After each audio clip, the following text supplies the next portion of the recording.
es ist mal wieder Zeit für echtes Deutsch. Es gibt ein neues Interview mit Theresa.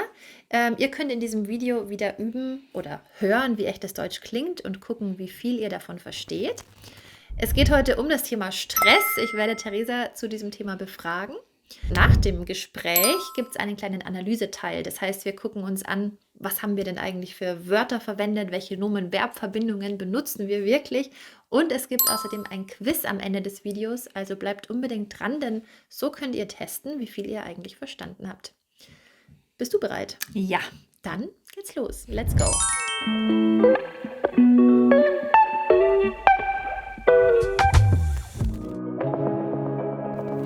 Okay, Theresa, Frage Nummer 1.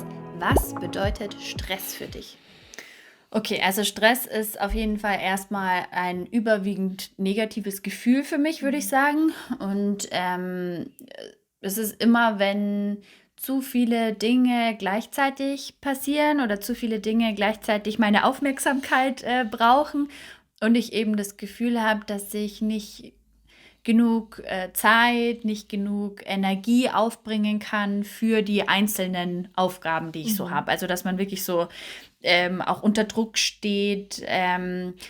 Wenn ich gestresst bin, dann bin ich auch leichter reizbar, Ja, um ehrlich zu sein. Und fühle mich irgendwie auch, ja, na klar, irgendwie auch erschöpft am Ende des Tages oder ausgelaugt oder so.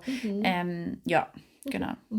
Okay, und was würdest du sagen, wann fühlst du dich im Alltag gestresst? Gibt es da irgendwelche konkreten Situationen, wo du dich sehr schnell gestresst fühlst? Ja, also ich glaube, das ist wirklich an so Tagen, wo ich weiß, ich habe einen sehr straffen Zeitplan. Also wo ich weiß, okay, ich muss am Morgen direkt mit dem Hund Gassi gehen. Dann habe ich danach gleich ein Online-Meeting. Dann muss ich auch noch mich um die Wäsche kümmern und einkaufen gehen und so. Also wenn man halt einfach sehr viele Aufgaben hat, die man erledigen möchte oder muss an dem Tag. Und ich aber, vielleicht sind es dann auch so Aufgaben, wo dann vielleicht mal was dazwischen kommt oder so. Oder wo irgendwas nicht klappt, wie man sich das vorgestellt hat und dann dauert was länger und dann verschiebt sich mein Zeitplan und dann komme ich in Stress. Es gibt ja auch irgendwie positiven Stress, muss man sagen, der dann ja irgendwie auch motivierend sein kann. So, okay, ich habe jetzt nicht viel Zeit und jetzt muss ich alles geben, aber es gibt natürlich auch Tage, an denen man nicht alles geben kann, aus welchen Gründen auch immer. Und dann gerät man in den negativen Stress, würde ich sagen. Ja. Und würdest du sagen, dass du generell eher entspannt oder gestresst bist? Also ich würde schon sagen, dass ich so selten die Nerven verliere. Also ich glaube schon, dass ich so im Grunde eher entspannt bin. Aber wenn ich natürlich viel um die Ohren habe, dann kann ich auch mal gestresst werden, ist ja klar irgendwie, ne? Dann ist man auch einfach mal fix und fertig an so einem langen Arbeitstag oder so.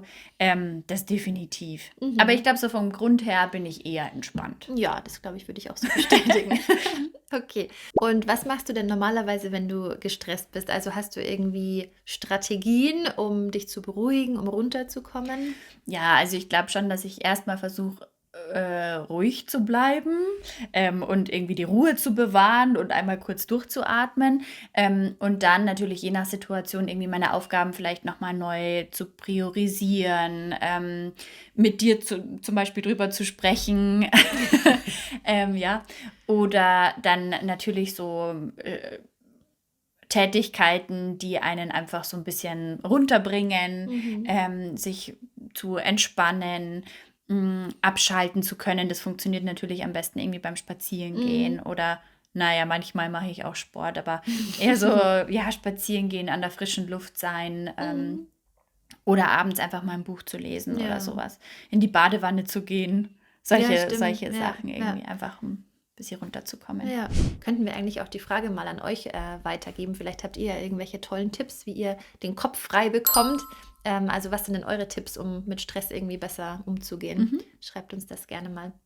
Okay, Theresa, danke schön. Das waren schon alle meine Fragen. Für euch geht es jetzt direkt weiter, denn wir zeigen euch jetzt kurz, welche Sätze und Ausdrücke wir verwendet haben. Und ja, ihr könnt mal gucken, ob ihr die alle versteht. Also wir haben uns ein paar Notizen gemacht, welche Ausdrücke wir verwendet haben, die für euch interessant sein können. Wir blenden dir jetzt gleich nochmal die Szene ein, in der ich das Adjektiv verwendet habe. Und fühle mich irgendwie auch, ja, na klar, irgendwie auch erschöpft am Ende des Tages oder ausgelaugt oder so. Ja.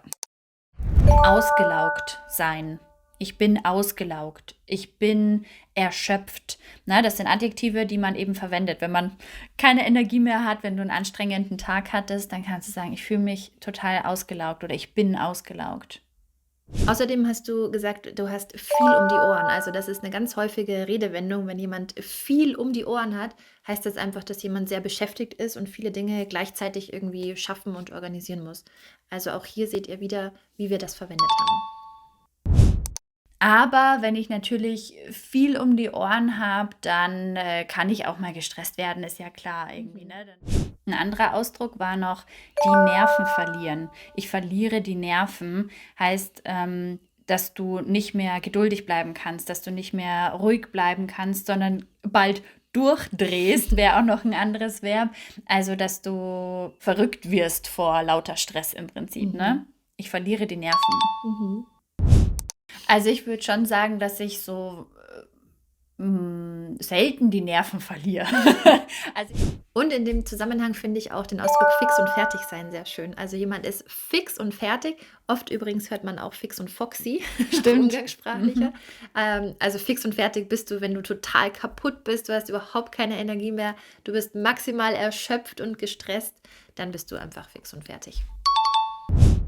Kann ich auch mal gestresst werden, ist ja klar irgendwie, ne? Dann ist man auch einfach mal fix und fertig an so einem langen Arbeitstag oder so. Das definitiv. Als wir dann darüber gesprochen haben, was wir gegen unseren Stress so machen, hat euch Laura die Frage gestellt, was ihr macht, um euren Kopf frei zu kriegen. Also hier die Phrase, den Kopf frei kriegen, den Kopf frei bekommen. Ja, das bedeutet einfach, wie man den Stress loslassen kann. Die ganzen Aufgaben, die ganzen To-Dos, die man im Kopf hat, die sollen verschwinden. Deswegen den Kopf frei bekommen, was man da so macht. Könnten wir eigentlich auch die Frage mal an euch weitergeben. Vielleicht habt ihr ja irgendwelche tollen Tipps, wie ihr den Kopf frei bekommt. Also was sind denn eure Tipps, um mit Stress irgendwie besser umzugehen? Ähnlich ist hier auch der Ausdruck runterkommen. Also runterkommen heißt so viel wie sich beruhigen. Also man macht irgendwas, um diesen Stress zu vergessen.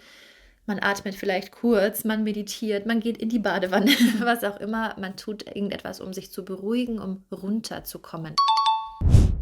Also hast du irgendwie Strategien, um dich zu beruhigen, um runterzukommen? Ja. Und dann habe ich noch gesagt, dass ich immer versuche, die Ruhe zu bewahren.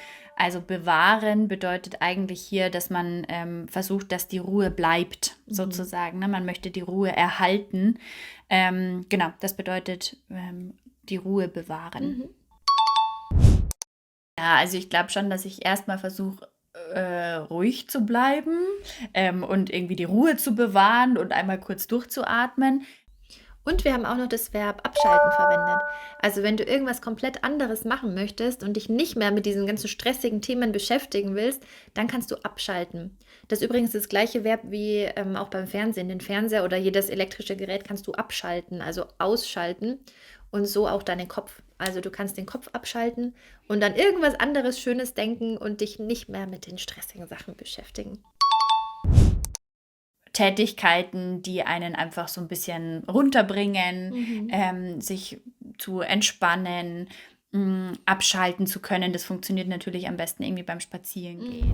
Übrigens, wenn du noch mehr echtes Alltagsdeutsch lernen möchtest, genauso wie heute, dann komm auf unseren Deutschcampus. Dort lernst du Deutsch, wie es wirklich gesprochen wird, praxisnah, alltagstauglich und ohne Lehrbuchstress. Den Link findest du in der Beschreibung. Okay, dann würde ich sagen, sind wir fast fertig. Ihr habt jetzt noch ein kleines Quiz, das ihr beantworten könnt. Da könnt ihr mal gucken, ob ihr alle Ausdrücke verstanden habt, ob ihr uns gut verstanden habt. Und ich würde sagen, wir sehen uns dann in einem der nächsten Videos wieder.